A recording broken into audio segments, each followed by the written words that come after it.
శ్రీమాత్రే నమః. కనకాంగదకేయూర కమనీయ భుజాన్విత రత్నగ్రైవేయ చింతాకలోల ముక్తాఫలాన్విత. కనకాంగదకేయూర కమనీయ భుజాన్విత అనగా బంగారు భుజకీర్తులతోనూ దండకడియములు వంకీలతో అలంకరింపబడిన అందమైన భుజములు కలిగినది అని అర్థము. రత్నగ్రైవేయ చింతాకలోల ముక్తాఫలాన్విత అనగా రత్నములు పొదిగిన కంఠాభరణము ముత్యాల జాలర్లు కలిగిన చింతాక పతకము కలిగినది అని అర్థము. కనకాంగదకేయూర కమనీయ భుజాన్విత రత్నగ్రైవేయ చింతాకలోల ముక్తాఫలాన్విత.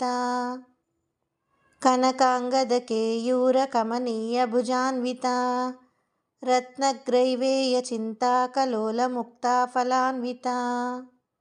జై శ్రీమాత్రే నమః.